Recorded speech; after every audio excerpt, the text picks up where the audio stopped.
Olunaku lwa kutaano ennaku z'omwezi ziri 16 omwezi tuli mu gwa August omwaka tukyali mu 2024 era ng'ekaseera akalaganye akamawulire gaffe agafa mu by'obusuubuzi ku ssaawa emu zennyini nga tekunnayita ddakiika erinnya nze Naomi Namusoke agenda okubanga nga kutuusaako akawungeezi k'olunaku olwaleero wabula njagala okukujjukiza nti ate buli lunaku olwokutaano kibeera kyanjawulo ddala kubanga tukuba ttooki mu nsonga ezibaddewo mu wiiki n'olunaku olwaleero tulina omugenyi ow'enjawulo tujja kuba tumwanjula mu kitundu ekiddako naye ag'olwaleero ate katugatandike bwe tuti oluvannyuma lw'okubumbulukaka kw'ettaka ate eryakasasiro eri ekiteezi kakati bakansala mu kibuga Kampala baagala nankulu wa KCCA ate aveeyo alekulire bano bagamba nti nno alagajjadde era n'alagajjalira n'ekibuga Kampala bino nno bibadde mu lukiiko olwategekeddwa Lord Mayor w'ekibuga Kampala Elias Lukwago wano ku City Hall era n'ategeeza nga kakati ekitongole kye ekya KCCA bwe kyetaaga obuse bubiri n'akawumbi kamu okwongera okuteekerateekera ekibuga. Ennaku z'omwezi nga 11 lwe lunaku lutagenda kwerabira wano mu ggwanga olw'entiisa eyabuutikira abawangaalira ekiteezi. Bano baakirira mu kikangabwa ekyakasasiro eyali abumbulukuse n'atta abantu abawerako kw'oteeka n'okwonoona ebintu by'abantu ebiwerako. Abantu abasinga ensobi eno baagissa ku kitongole kya gavumenti ekya Kampala Capital City Authority oba giyite KCCA olw'okwesulirayo gwa Naggamba so ng'ensonga eno baali bagimanyiiko. Kati ku lukiiko olutudde leero ku City Hall wano mu kibuga Kampala abakulembeze b'ebitundu omuli ne bakkansalas balaze obutali bumativu olw'ekitongole kino bw'otafaayo n'abandi ne basaba nankulu w'ekitongole kino Dorothy Kisaka agira ddako ebbali. Mu lukiiko lwero mu Lord Mayor w'ekibuga Kampala ayanjudde alipoota ekwatagana ku kiteezi abadde wayiibwa kasasiro ono. Ku Kisaka mate eno agenze yagirabanga etali priority ate nga abuulidde ebbanga ddene. N'ekirala neewuunyiza ng'agamba abantu 3 bokka abaakafa ekiteezi abo bangobya ku mulimu. So mukyala Kisaka ky'ogamba abantu 3 batono nnyo gwe gy'oli. Yagambye n'agamba abaana bange balyewa. So oli mu kusanyukira mu bulamu bw'abantu ng'ate negeregensi yabadde yiyo. So natunulidde omukyala neŋŋamba Naalongo ono takyalina mutima gwa kizadde ali mu kubalaatira ku bantu abanaku abafiiridde obulamu bwaffe. So omukyala Kisaka nze nkugamba walibadde walekulidde dda nga maama ayina ensonyi. Walibadde togenda mu mawulire nalabye olupapulo olumu ng'ali ku front page abalaata okyegera ng'ate lipooti yagifuna dda emulaga obuzibu bwa kiteezi. So maama nankulu madde nkusaba tobalaatira mu bulamu bw'abantu oba baafudde 3 ku bulongo gw'olaba kitono ffe tulaba kinene nnyo. Ono era agamba nti kati KCCA yakomye okuyiwa kasasiro ekiteezi era kati bali ku ddimu lyakulaba nga basaasaanya ensozi za kasasiro mu kifo ky'ekiteezi okwongera okulaba ng'ekyabaddewo tekiddamu kubeerawo.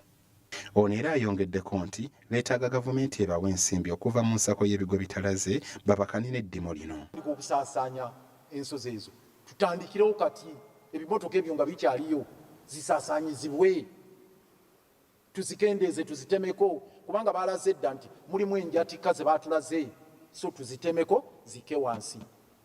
Ekyokubiri kye bateekeddwa okukola era baatugambye simanyi okuterasinga okuzikola biki n'ebirala simanya piningi n'ebirala byonna ebyetaagisibwa okukola bikolebwe mangu. Naye bino njagala okubugira bwenti nti byetaaga ssente. Ffe kyetuvudde tugamba nti nno tufune ze bayita contingency fund amangu ddala bwe kisoboka bino bikolebweko era bye twagala bikolebweko nga tonnagenda mu birala byonna nti ssente zinaavaawa. Waliwo ensimbi ze bayita contingency fund ez'ebigwa tebiraze ebitalinda ebigwirawo ebibamba kati ssente zino ezisookera ddala zigende okulaba nti kiteezi ensozi ezo tuzikkakkanya. Ekyokubiri kwe kulaba nti ebifo bye tutera okuteeka mu kasasiro mu kaseera kano nga kiteezi takyakola tubiteekateeka okusooka okubifuna then n'okubiteekateeka. Ono agamba nti ekitongole kuva dda kitambulira ku mbalirira ya buwumbi obusoba mu 8 ate ng'ensimbi zino tezimala. Kati baagala obuso obusukka mu 2 buli mwaka okusobola okutambuza obulungi emirimu gy'ekibuga Kampala. Muno mulimu okukola amasannyalaze okuva mu kasasiro ono okusobola okukendeeza obubenje obwekuusa ku nsonga eno. Gavumenti ekyo tekisobole ng'essente ziraba nnyingi. Kale General Museveni ne gavumenti ne kabineti bakkirize bajjawo poliisi gye baateekawo nti amasannyalaze singa bayinvesita be bataddemu ssente mu kukola amasannyalaze gano, gavumenti bw'ejja gagula ku ssente 5. Kye mulina okumanya, amasannyalaze gonna agagulibwa gavumenti. Electricity Regulatory Authority, Uganda Electricity Distribution Company be bakola ku nteekateeka eyo ey'okugula amasannyalaze ago. Naye baateekawo enkola nti gavumenti ye yawa omuwendo nti ye bw'egagula tesukka ssente 5 buli megawatt. Kati bayinvesita bo bagamba tusobola kugaguza gavumenti either ku ssente 8 wakati w'8 ne 11. Kakati tugamba gavumenti nti eyo poliisi eya ssente 5 bagijjewo, baji extending zibeere ssente 8 oba 10 oba 11 bayinvesita olwedde betulina wano. Gye buvuddeko ekitongole kino ekya KCCA kyavaayo ne kirangirira nti kyafunye ekifo ekipya bagenda okuba nga bayiwa kasasiro ono, ng'era kino kisangibwa Katabi ku luguudo lw'Entebbe. Wabula wabadde wakyaliwo okusuka omugwa wano Mulodi Ssaalongo Erias Lukwago wasinzidde naawe bye bagenda okukola ng'ekitongole kya KCCA okuziyiza embeera eno olutaddamu kutuuka mu Kampala. Okubeerako recycling plant eyo kikulu nnyo, kasasiro mukolamu ebirala. Erina okubeerako industrial incinerator okumuwa plant ey'omulembe okukenenula ebizza ebyo bitreating ebyo ebibi eby'obulabe. Erina okubeerako biodigester oba composite plant eyo nga eteekawo manure, ekola manure. In fact muvaamu ne biogas. Tuteekeddwa okubeerako amasannyalaze aga methane, but naye unit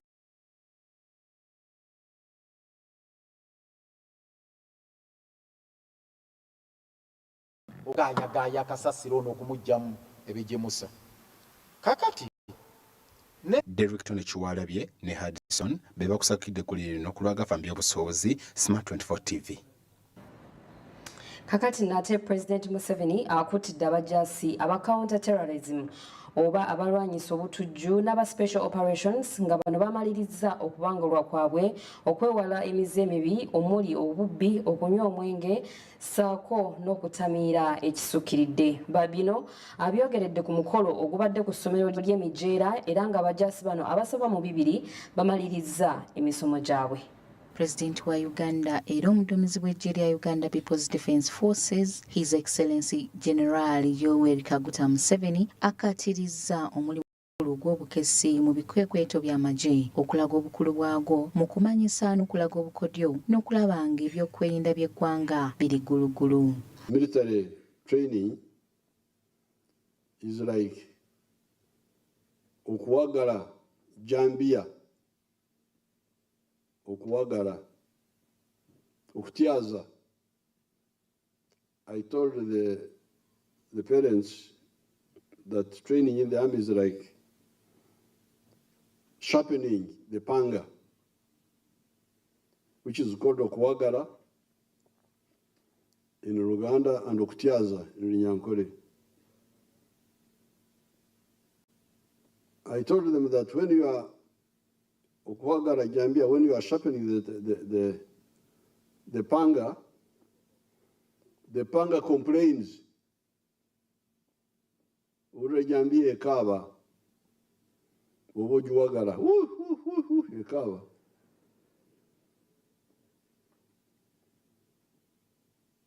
But I told them that if you want okutema omuti, oboyagala okutema omuti, if you want to cut the tree, you must have a sharp panga. There is no alternative. And therefore, the more the panga cries, when you are sharpening it, the better for the project. Pulezidenti Museveni era akubirizza abayizi abaakatikkirwa okutuuka ku busobozi bwabwe bwonna mu bulamu ng'abalabula ku mize egy'obulabe ng'obwenzi n'okunywa omwenge. Ono era asiimye abasomesa n'essomero ly'ekitongole ky'ebyokwerinda ekikessi olw'okukuuma omutindo ogwa waggulu. For the graduates, as the Commander Land Forces said, and as the ring said, what you have achieved now is the beginning. Your life is still ahead, and you can achieve a lot. But you need to guard yourselves to avoid umaraya, because umaraya will cause you kawukumi. Emungwe noshango yemerere konko bungirwe. If you get sick, if you get one of these bad diseases, you will not realize your full potential. Alcohol is very dangerous. Alcohol can damage your brain, damage your organs. Ate yakulira amagye g'oku ttaka Lieutenant General Kayanja Muhanga akuutidde abajaasi okutwala okutendekebwa kwe bayiseemu ng'ekintu eky'omugaso era n'abalabula ku mize emibi egiyinza okuteeka obulamu bwabwe n'emirimu gyabwe mu matigga. This course is just the beginning of your training. It's not the end. You're going to be out there. You need to be disciplined. You don't need to go out there and drink and then misbehave, which may lead you to very serious diseases. So you protect yourself. You are still very young. You have a very long time ahead of you. I want to thank His Excellency the President for his efforts through this journey, long journey of professionalizing the Uganda People's Defense Forces. What we see today, the results of a peaceful country, our contribution to the region and to Africa as a whole, is testimony to his efforts and the efforts of the army leadership towards a very positive direction. Ye Minisita omubeezi w'ebyokwerinda Sarah Mateke yeebazizza omukulembeze w'eggwanga okukola obutaweera okulaba ng'abajaasi batendekebwa mu ssomero lino era nga bakoze kinene mu kutebenkera kw'eggwanga. Excellency, I'll just say three things. One, I want to thank you for your strategic vision and emphasis on the continuous training and professionalizing of the UPDF to create a strategic advantage and capability to meet changing security threats. Kale ate wetweyongera mu maaso ababaka ku kakiiko ka paalamenti akavunaanyizibwa ku nsonga z'obwa pulezidenti aka Presidential Affairs Committee kakubye ebituli mu nteekateeka eya gavumenti emanyikiddwa nga Initiative on Skilling the Youth ey'okubangula abavubuka mu masomo ag'emikono. Bano bagamba nti abasinga ku bavubuka bano bavaayo tebalina kye bayize ne kibatabasobozesa kubanga beetandikirawo emirimu. Akakiiko kano kabadde kasisinkanye abakungu okuva mu maka g'obwa pulezidenti okuba ensonga ze balambulula naddala ezikwata ku kaweefube wa pulezidenti w'okubangula abavubuka mu by'emikono. Bano nga bakulembeddwa mu Jane Bareche nga ye State House Controller bategeezezza akakiiko kano nga kaweefube w'okubangula abavubuka wayambye bangi era nga balina obujulizi kubamu abalina kye beekoleddewo wadde nga basanga okusoomoozebwa naddala bwe gutuuka ku nsimbi ezigula ebikozesebwa. When we were graduating them in the recent time, we managed to make sure that people talk by themselves in media. Those who are watching TVs, there were live testimonies of those that have managed to benefit from these skills. It's not that whoever we train does not benefit, but the numbers are big. Some don't have capacity but some have already tried really to benefit from those skills, and these were live testimonies that we captured on TVs, on radios and in newspapers. Wabula abakabalaze obunyamivu bwabwe eri kaweefube w'okubangula abavubuka gwe bagamba nti abulamu nga y'ensonga lwaki abavubuka bamaliriza okusoma nga tebalina kye basobola kwekolera.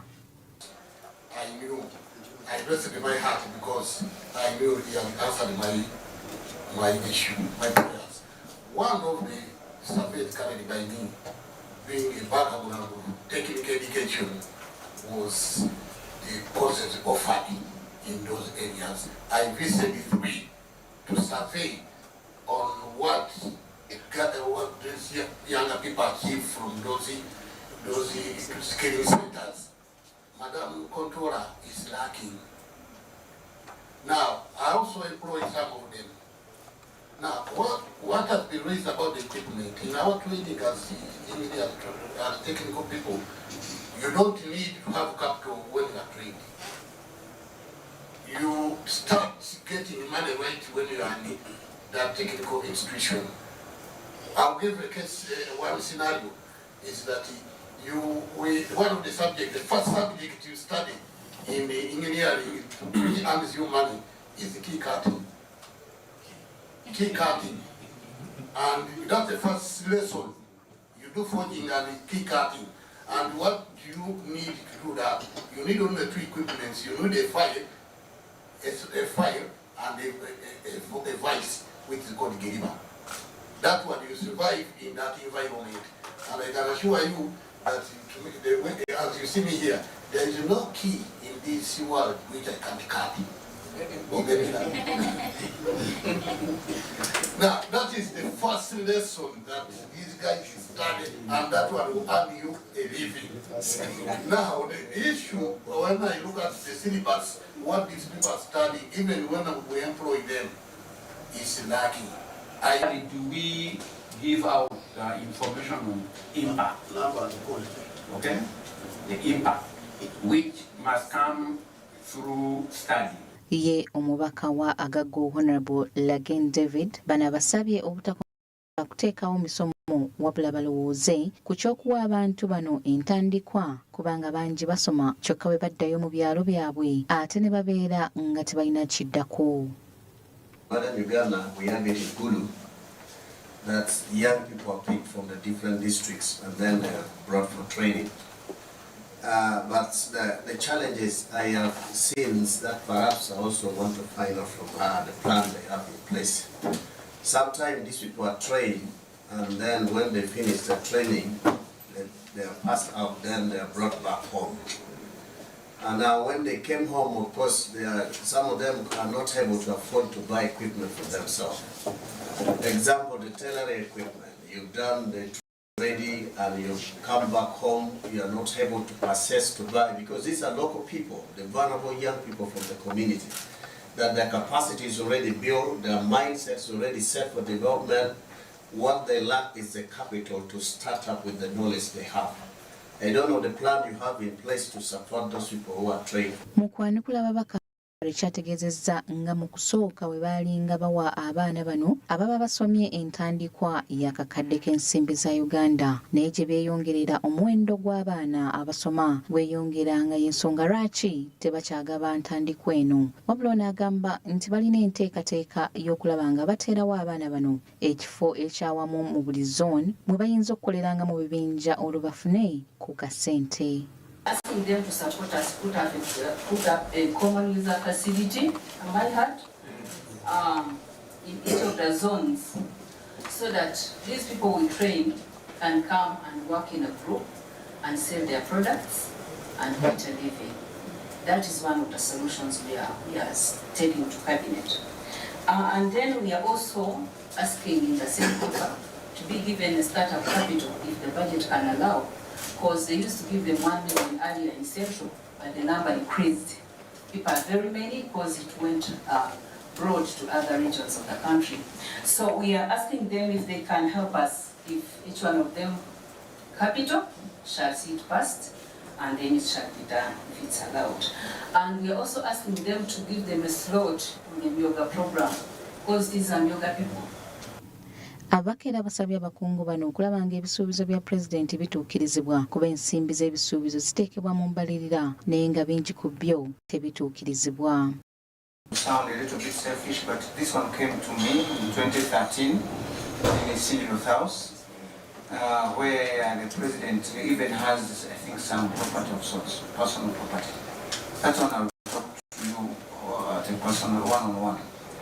But during his visit in 2013, he did promise of needed to reconstruct or to build a new house for the priests of that parish around that area in Chikageti, Kenya Chizimbere parish.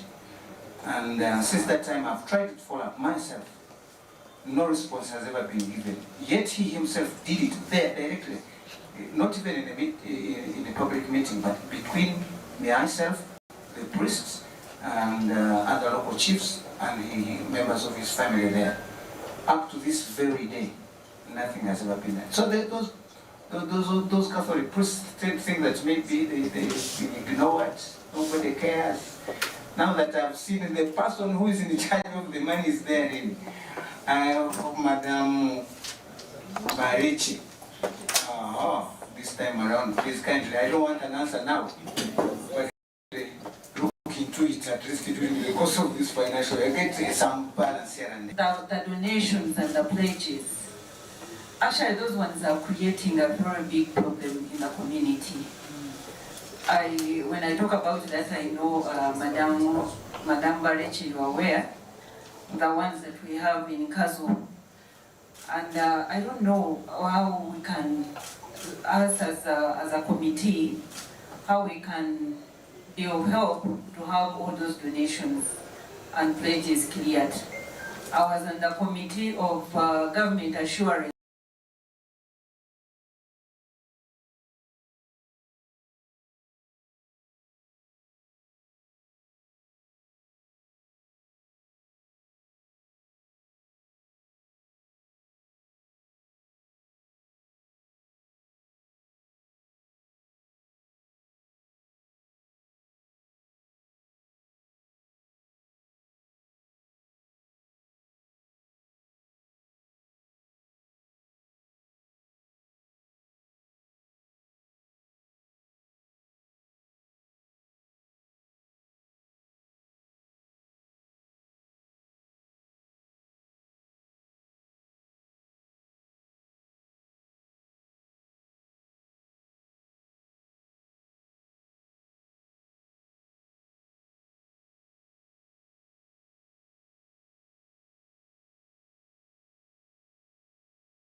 tebalina masanyalaze, abakyala bazaala naye waliwo obuzibu, naye abantu ne beekolamu omulimo ne basobola okugula akasola pano ako nga kaliko balubu.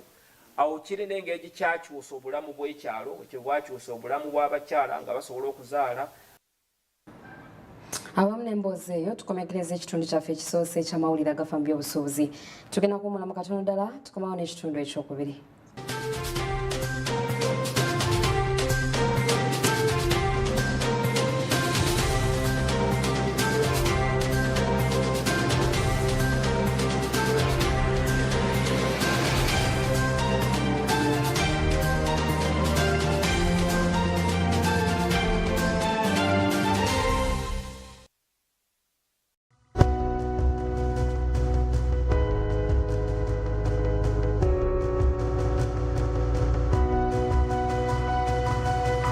Smart 24, driving business.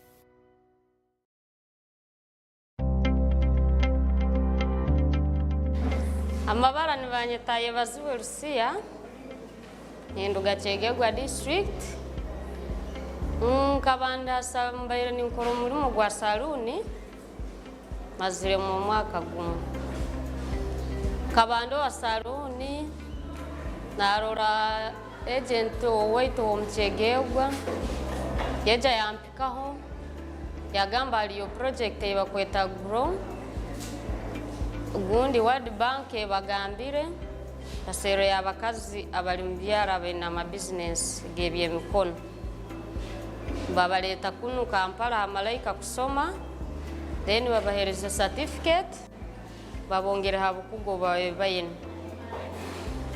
nayo naikiriza yampandika era nkasemerwa muno nizire hano mazire hokwezi kumu nyegere kukora za dreads zimbaire ntamanyire abantu babani bazinsaba muno ntakuzimanya naiga kukora makeup era n'abandi begere bankora uka makeup hati ninjagarukayo ngende musaluni yange nkore byembaire ntamanyire binyegire kunuka dreads ze cyangu uyivu ezokora n'engaro then nja kusoma nja kubundafuna cyasi nja kutunga n'abantu abali mu cyaro abatakumanya skills ezitwegere kuno nabo mbarabiremu kugamba nko kubayikirize bakatisera bakatuhereza alyaga amagezi nayo ntagaikalira nyenka nyegese habakazi abali mu cyaro abandi baitu kandi hatekizibu ebintu bimwe bitwegere itwe nkaito mu cyaro haturi byena nkamasanyarazi obankaki baitu mu cyaro cyaitu tigaliyo government we kutuyamba hekatera ya masanyarazi ntugisaba Kyegegwa tuliyo baitu tuina masanyarazi ekiriyaho government we kutuyambe katera ho mukone katera ya masanyarazi sakore bitwegere tutunguka business zaitu nzikurakurana kandi ekichweka nkisemera so ni malira kusima Malaika Institute okutusomesa n'abegisa baitu na project ya grow na World Bank kuteka musente bebale muno. Grow, generating growth opportunities and productivity for women enterprises.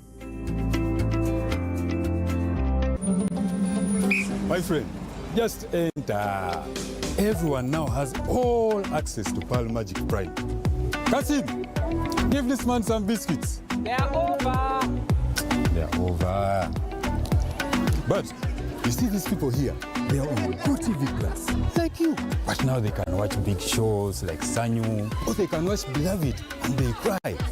So my friend, from now on, it's more magic to Uganda's best shows on GoTV Plus.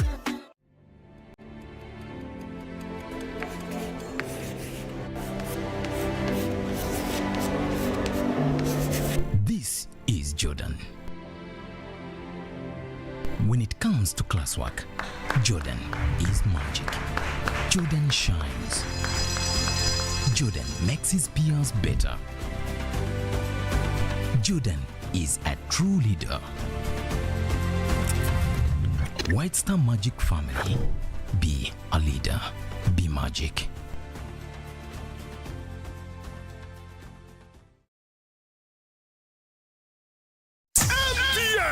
Ekutusako papapatetuwa busonga kati nukulu mukaga nga 3 muli mwezi guno gwa 8 jangu kudamuzi wotakulaga backgrounds tunyumirwe ng'okuyingira kijja kuba emitwalo 2 naye tiketi wogigulira ku MTN Momo ogifuna ku mutwalo gumu ye ya VIP ya mitwalo 3 kati nonyiga *165*2 oba kozesa Momo app weegulire tiketi yo ku MTN Momo ku bbeeyi rayisi tosubwa abayimbi bonna ab'e Kampala n'ab'e Busoga papapate netegekeddwa Douglas Lwanga ne kutuusibwako MTN. Together we're unstoppable.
Smart 24, driving business.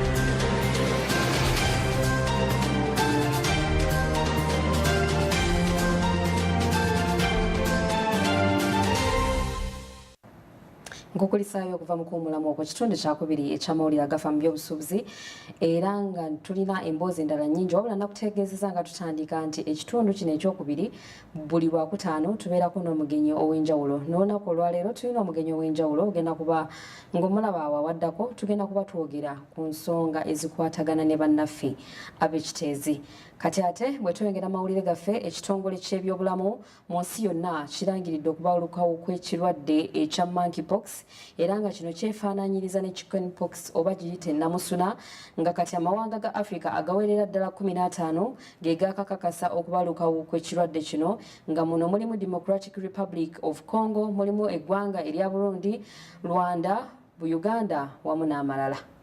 Ekirwadde ekyefaanaanyiriza namusuna nga kiyitibwa monkeypox kizinzeko amawanga agawerako okusemazinga wa Africa era nga ne Uganda kw'ogitadde. Okusinziira ku minisita y'ebyobulamu mu ggwanga Dr. Jane Ruth Acheng, ekirwadde kino kisinga kuva mu ggwanga lya Democratic Republic of Congo era nga kiva ku bisolo nga enkima n'ebisolo ebirala. Abantu abasoba mu 5 be baakafa ekirwadde kino ekireeseewo obweraliikirivu mu ggwanga. Is in the same family of viruses like smallpox that was eradicated over 40 years ago. And it is believed that it originates from wild animals like monkeys and squirrels. Since the beginning of the year, more than 17,000 mpox cases and more than 500 deaths have been reported in 13 countries in Africa, according to the African Centers for Disease Control and Prevention. The highest number of cases, more than 14,000, is in the DRC, which reported 96% of confirmed cases this month. Other East African countries that have reported mpox transmission are Burundi, Kenya, and Rwanda, with Burundi having secondary transmission. Mpox transmission to humans is by contact with the infected animals. Among humans, it spreads by direct contact with an infected person, sexual transmission, with high transmission among commercial sex workers, men who have sex with men, and truck drivers. It also spreads from contaminated surfaces, crowded settings, especially schools and prisons. The schools and prisons increase risk of fast spread if there is a confirmed case because of congestion. Treatment: mpox is a self-limiting disease presenting with pustules. Wabula abamu ku babaka abatadde gavumenti ku nninga okuteeka ensimbi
And across the district, it has been very difficult to explain to the people about it. And I want to plead with the Honorable Minister to have avenues through which we can clear the entire public about the misconception of these vaccines. And also expected the Minister to give us an expectation. When do we expect this vaccine? Also in the report, I thought that the Minister would have summarized for us briefly the signs and symptoms of this disease. Samlanifa Agafa Mu By'Obusuubuzi.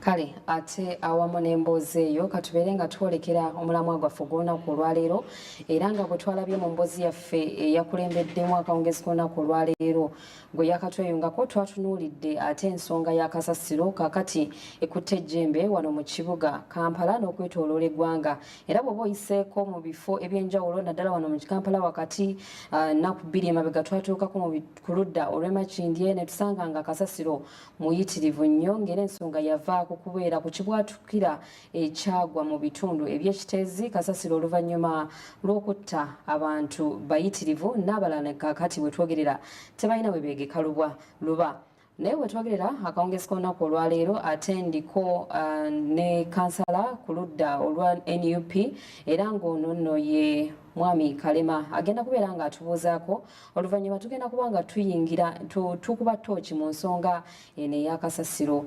KCCA eremereddwa wa? Naomi Kansoke namuse kuba tulaba ku Smart 24 mbebaza okubeerako okugoberera ensonga okulaba nga tukubaganya ebirowoozo ku biki ebigenda mu maaso mu ggwanga lyabwe n'okusingira ddala ensonga kati eriko ensonga ya kasasiro mu kiteezi.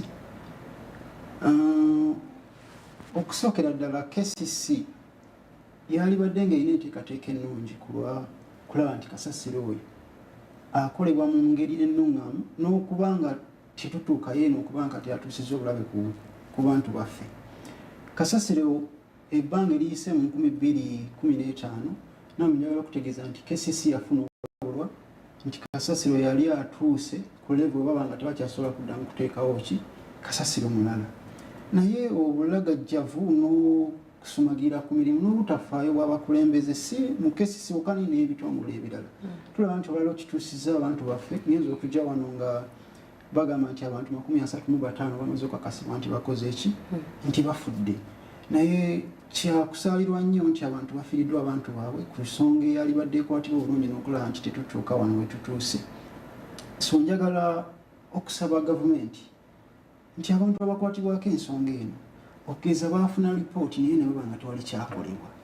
Bantu bangi bazze wano eno onajjukira nti wajja abakoleya nga baagala kukola amasannyalaze mu kasasiro oyo naye abakesisi babeetoolooza okukakana nga bagenze nga tebalina kye bakoze. So nga ne wandibadde nga tekyetaagisa investor kuva bweru gavumenti essente ezikola ensonga eyo neevaawo neraba nga abantu babeera mu mbeera ennungi eziyina otunulira nti buli mwaka badde bakwata obuwumbi 4 mu bukadde 100 ne babuwa KCC just to manage that place okulaba nti tekituusaako abantu baffe bulabe naye sente ezo tebalina bye bazikozesezza nga n'okutuusa waliwo lipooti gye baleese eraga nti mu myezi gino 8 babadde nga bakasasanya obuwumbi 2 mu bukadde 507 nga zonna zigenda kiteezi nga bagamba nti ku sente ezo bapangisaako excavators 2 okulaba nga zibeerawo nga zinyigaanyiga kasasiro oyo okulaba nti tatuusa ku bantu bulabe naye babuuza nti mu myezi gino 8 obuwumbi obwo bubiri bwe mutadde ku kiteezi buli waira bukoze eki tebasobola kuvaayo kuwa nsonga nambulukufu. Ensonga excavator zino zaatwalibwayo ekiteezi mwe ng'abakulembeze ensonga eno mwagigobererako bw'otunuulira nti bo kye baga nti excavator ezo zibaddeyo naye bw'obuuza abatuuze abadde beetoolodde ekiteezi paka nti excavator tezibaddeyo naye ng'abantu baffe bamanyira okukola lipooti ne bagitwala mu maaso g'abakulembeze naga nti twakikoze really olabira ddala nga waliwo obugayaavu okuva mu KCC singa nami tubadde mu ggwanga ddala essaawa zino omukyala akulira KCC Dorothy Kisaka yalibadde nga ali mu kkomera gwali musango gwe kubanga tusobola kufuna ripooti mu ofiisi yo nga 2007 mwaka guno omukozi omwami yavaayo n'akola lipooti n'abawala okulabula n'akola ebbaluwa n'abalaga okulabula mu KCC nti ekiddiridde Kasasiro ono amaze okukola olwatika agenda kugwira abantu baffe naye tebalina kye baakola. Lipooti gye yakola yasulibwa mu Kasasiro. Nkesi ebadde emirimu nteekateeka talina nteekateeka era n'alabyewo omukulu pulezidenti Museveni ng'agamba nti ayogeddeko Kisaka n'amugaa nti tubadde mu nteekateeka. Enteekateeka egenda kubeerawo paka ng'abantu baffe bamaze kufa. Kubanga n'okusengula omuntu ono si kyekintu ekyangu kyokera ku makya ng'abantu babadde balinako amaanyi. Nawe njagala okutegeeza nti bulijjo ekiteekesaawo gavumenti kwe kulowooleza abantu n'okubatangira ebintu ng'ebyo biyinza okubalukawo. Kubanga tetuyinza agamba nti abantu baffe bamalenga kufa tulyoke tufune solution okuva mu ekyo. Ekyateekesaawo gavumenti kwe kulaba nti eraba ebintu. Tulina na ministry number 1 ey'ebigwata ebiraze n'ey'ebibamba. Ne KCC erina department ekola ku ekyo. So yalibadde yakola enteekateeka okulabula kwe bazze bafuna. Lipooti yasooka bagifuna mu 2015. 9 years later, myaka 9 giyise tewali kyali kikoleddwa okutuusa olwaliyo ng'abantu baffe afiiriddwa obulamu. Eyo si enkola ennambulukufu yali ey'emirimu okuva mu bakozi ba gavumenti. Leero Lord Mayor wa Kampala Ssaalongeriyasi Lukwago alina ensonga ezimu zaakoonyeeko naddala mu kufulumya alipoota y'ekitongole ekya KCCA. Emu ku zo ategeezezza nti bulijjo baweebwa ku mbalirira y'eggwanga baweebwa omutemwa gwa buwumbi obuwera 8. Naye bagamba ensimbi zino ntono ku mirimu egirina okuddukanyizibwa ekitongole kino naddala okulaga nti Kampala erina okukola obulungi. So beetaaga obuse oba triliyoni eziwera 2 n'akawumbi kamu. Olowooza ensimbi zino singa gavumenti evuddeyo n'eziwa ekitongole kino, embeera mu Kampala eneetereera. Tulinamu emyala, tulinamu kakati ensonga ya Kasasiro, tulina bannaffe abatannabeera kuliyirirwa nga balina okuva ekiteezi ate banoonyeeko ebifo ebirala bwe bakola ki bwe babeera. Ensimbi ezo singa gavumenti ebadde esobola ziwaayo ne zikolebwa mu butuufu bwazo ne zikola kye zirina okukola, Kampala yalibadde ekyukako. Kubanga KCC sagala gavumenti terina plan egirina, but political will to fulfill that plan teriiwo mu KCC. Kyobola nti abantu nga abasengulwa ku ttaka tugeze wano basengula abantu nema yasengula mu Lubigi. President yavaayo n'abagamba nti ekikulu mulonda opposition. Kakati ekyo kikulaga nti tewaliwo political will. Sente ne bwe zinabanga ziweereddwayo omuwendo gwa ssente mungi oguzze gubbibwa. Kyogamba kirina kubeera mu political will. Kati ye ndowooza ekyo kikulaga nti president yekyalowooza nti ebintu okukolebwa mu kibuga wano tusooke tulonde NRM. Ekyo tekisoboka kubanga eggwanga lyaffe lirina mu democracy akkiriza ebiina ebyenjawulo. Kati omukulembeze wanaabeera n'endowooza nti ffenna tusooke kuba mu NRM. Ate kati lwaki tuba twava mu movement ne tujja mu multi-party politics. Tewaliwo sobola nga waliwo political will ekolera abantu nga si byakweyagaliza, essente ziweebweyo era zikole ekyo kizina okukola. N'abazibbye kubanga nabo weebali ssente nnyingi enguzi ebimu KCC project ye eziteekeddwamu ssente. Nosanga omuntu bamugambye okukola oluguudo naye ng'akaguudo kakoze katwala emmotoka emu. Naye ate nawuzika nga takoleddwako ate n'awebwa contract ndala. So kakati sente zalibadde ziweereddwayo naye gavumenti yungayo teyagala kuziwa. There is no political will to do that. Ndowooza entabo eva ku ki mwenga abali mu byobufuzi? Pulezidenti kubanga obuyinza bwonna kati yabweza ow'ekibuga Kampala naddala mu tteeka lye baayisa nti kati akulira ekibuga ye executive director alondebwa omukulu pulezidenti. Pulezidenti ali mu kuzannya byabufuzi. Emirundi mingi gavumenti eno ezze nga erinda ekintu okugwawo eryoka eyiseeyo kyeyagala. Era nze ndi omu ku abatajja kwewuunya nti kati ekyagudde ekiteezi gavumenti eyinza okukeera ekya nebaga nti bano twagala okurespondinga ku kintu ekyagudde ekiteezi twagala mutukkirize twewole akawumbi triliyoni ya ssente. Kisobokera ddala nti abantu abamu baliira mu gavumenti eno ekintu kisooke kigwewo ate basooke bafune we babbira ssente y'omuwa omusolo. So nze nsaba gavumenti nti bwebanga ddala eriwo eribyo okukolera abantu eveeyo ekola ebintu nga tetunuulidde endowooza y'abantu ya byabufuzi nakutabiikiriza byabufuzi mu bulamu bw'abantu. Kubanga kati abantu bafudde, abantu 35 bafudde, abalala babuliddwa abaabwe, abalala tebalina we babeera. Kyokka era gavumenti terina nteekateeka essaawa nteyinza kugamba nti kati tulina resettlement plan bweti nti abantu abafidde wano eno abagwiridwa amayumba gaabwe tugenda kubajja wano tubateekewo. Abantu baffe bakole batya ku ssaawa eno abantu abali mu kiteezi kubanga batulaba akawungeezi k'olunaku olwayo naye kakati tebamanyi kiddako bakyali mu weema eya bannaffe abannakyewa aba Red Cross aba bateereddewo weema n'okubeera ku mmasi y'abantu abajja ne babawaayo blanketi ne babawaayo ekyokulya naye ate obulamu bulina okugenda mu maaso. Nawe njagala okunakuwalira awamu n'abantu abo okusooka naye it's unfortunate nti eggwanga lyaffe we lituuse nti kati buli omu alina okwerwanako. Bambi nalabye omukyalo omu yasengula mu lubigi n'agamba nti yali addukidde wa muganda we kyokka ate era ekirowoozo kyamusanze ate era ne muganda we n'afiirwa abaana. Yabadde yagamba nti yatuuse kulowooza nti agula obutwala n'abaana be abakuŋŋaanyi bali baffe.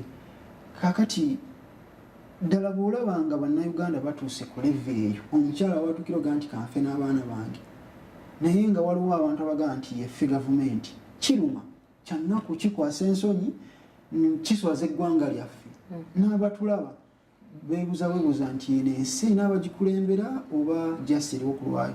Naye njagala okusaasira abantu b'ekiteezi n'okubagumya nti bamanye ekintu kimu nti gavumenti ekola ebintu lwa nsonga bbiri.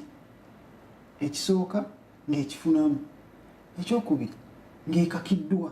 Kyogamba ekino ekyabaddewo gavumenti yakireese terina kyeyinza kutereeza okugyako abantu ffeffe nyini bannayuganda nga twekambye ne tugikaka okubaako kyekola kuba yo tegenda kikola nga tekifunamu ate nga tesobola kikola nga tekakiddwa.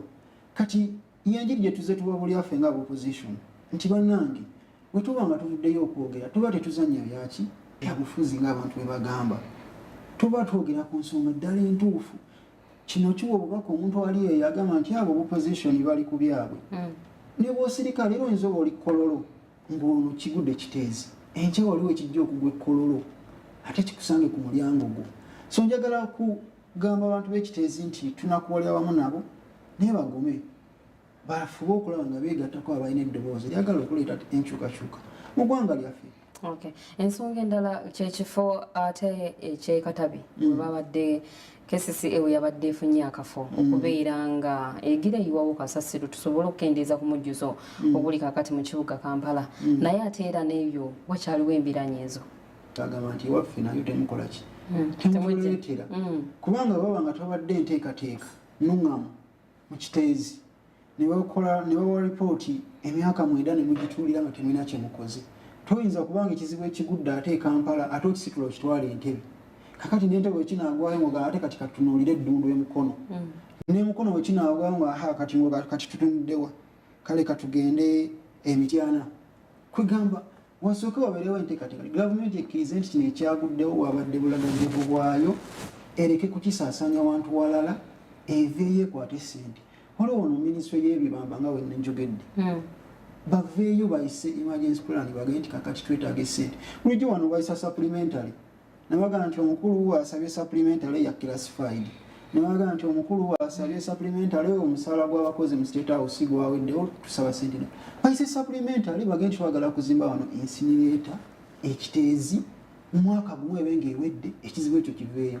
Saida ne banagamba ab'emukono nti incinerator ssente zino tugifulumiza tugizimba ekiteezi mu mwaka gumu tusaba mutwe wano mwaka gumu egenda kola ki kubanga ewedde kasasiro tumuzeeyo ekiteezi ate nammwe tubazimbire wano eyammwe kwegabaleke kugamba bugambi nti nedda mutuweewo tusuulewo kati bwe banaamala ng'owentebe ye alagawo kuba nabo beetaaga gye basula. Kyekibuuzo ate Lord Mayor ayogedde ku kyamasannyalaze n'ategeeza mu ddakiika zaffe ezisembayo n'ategeeza nti kasasiro ono asobola okuvaamu amasannyalaze era nga tulaba nti wetwogerera bannaffe abawumema ate bagenda kubeera nga contract eggwawo emyaka egyabo 2 giweddeko. Olowooza gwe bakwasizza eddimu lino ate ery'okusupplyinga amasannyalaze mu ggwanga bw'aneegattibwako bamusiga nsimbi abakoze amasannyalaze mu kasasiro kinaakendeeza ku bbeeyi y'amasannyalaze? Kisobola kukendeeza bbeeyi y'amasannyalaze mu Uganda kubanga gavumenti yasalawo nga yo nerekera ddala okukola investment ezivaamu ssente. Gavumenti musobola okujja ssente evaayo erinda ekiwedde yamanyira okusolooza omusolo mu bannayuganda nga terina kyekoze. So yalibadde pulaani nungi nga Lord Mayor bw'agyogera yalibadde pulaani nungi kuba amasannyalaze gasobola okuvaamu bw'okozesa enkola eya aerobic digestion gasolvamu amasannyalaze ne gagenda ku national grid. Ekyo kikendeeza kyongera ku bungi bw'amasannyalaze mu ggwanga lyaffe, naye ffenna tukimanyi nti ebbanga lingi amasannyalaze wano gabadde nga mangi gakolebwa. Actually statistics ziraga nti amasannyalaze Uganda geyina matono mangi okusinziira geyina okukola ki gekozesa, kubanga ffenna tukimanyi nti ebitundu bya Uganda byonna tebiri connected ku national grid. So ebitono ebiri connected bikozesa amasannyalaze matono okusinziira ku Uganda geyina, naye ebbeeyi ogiraba ng'eri waggulu. Tulina amasannyalaze mangi naye era ng'ebbeeyi ekyali waggulu. Kati ne banaga nti tugende ekiteezo tukolemu amasannyalaze tugagatte ku national grid, era ebbeeyi gyasigala nga y'emu kubanga gavumenti ya wano terina bintu bingi mwejja ssente. Deliberately baagaana okukola investment nga tulaba amakampuni amalala nti ensi endala zi-investinga mu transport, ne ziteekawo buses, ne ziteekawo zirayita metro stations oba eggaali z'omukka, naye ffe gavumenti yaffe eyawana eno yaganira ddala okukola ki kwega priority zaayo ziri ku bintu birala. Obubaka bw'obusembayo eri abatulaba ku Smart 24. Njagala okwebaza bali batufollowinga ku Smart 24 n'okusingira ddala abali ebusujju mwebale nnyo okufollowinga ne bannayuganda okutwaliza awamu n'abo abavuddeyo okulaba nga bayimusa eddoboozi lyabwe nga tebasirika ne bagaa nti nedda ekimala kimala wano wasaanye obeerawo enkyukakyuka. Abaliwo abeegasse ku President Robert Kyagulanyi okuwulira enjiri gy'azza atambuza mu bitundu eby'enjawulo. Njagala kubeebaza neneebaza ne management ya Smart 24. Mwebale nnyo, mwebalire ddala. Webale nnyo Ssebo. Kale ate ensonga bwe z'ekiteezi bwe zityo bwe ziyimiridde gwe nno atweyozeeko nga tumaliriza osobola okubeera ng'ogenda ku mikutu gyaffe gye mugatta abantu teeka mu Smart 24 TV live likinga subscribinga ate beera ng'ogoberera ensonga ez'enjawulo naddala ezikwatagana ku muntu owa bulijjo n'ezo ezikwatagana mu nsi ey'ebyobusuubuzi. Naye ate nga twogera ku byobusuubuzi munzikirize mbatwaleko mu butale obw'enjawulo tulabe ate emigabo gyaffe bwe giyimiridde olunaku olwaleero, era nga bannaffe aba Airtel Uganda olunaku olwaleero bagula nnusu 7 ate nga yo Bank of Baroda Uganda eri ku nnusu 2. Centum olwaleero bassemu katono bali ku 241 mu obutundutundu 85 ate nga yo DFCU Bank olwaleero esigadde nga bwe yabadde olunaku olw'eggulo ng'egula 225.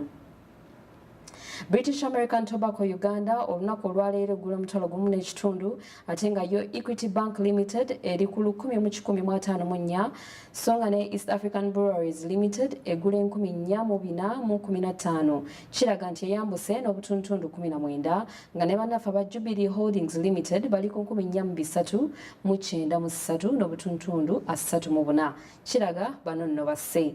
Kenya Airways olunaku olwaleero yeeyongedde okukka ng'egula 10 ate nga bannaffe aba MTN Uganda nabo basse bali ku 173 so nga ne KCB Bank eri ku 864 ne Nick Insurance Corporation eri ku siringi 5. Nation Media Group egula 428 so nga Stanbic Bank Uganda eri ku nnusu 38, New Vision Limited eri ku 153 ate nga ne bannaffe aba Quality Chemicals Limited bagula nnusu 56. Uganda Clays Limited esigadde nga bwe yabadde olunaku olw'ejjo eri ku nnusu 10 n'obutundutundu 7 ate nga ne bannaffe aba Umeme n'olwaleero babadde nga bwe babadde olunaku olw'eggulo bali ku siringi 435. Bwe gityo emigabo gyaffe bwe gitambudde akawungezi k'olunaku olwaleero. Sigenda kubanga nsukawo wano obadde mulabi mulungi ow'amawulire agafa mu by'obusuubuzi erinnya nsigadde nze Naomi Namusoke nkwagaliza wiikendi ennungi tusisinkane ku lunaku olwa Mande ssaawa ze zimu. Weraba.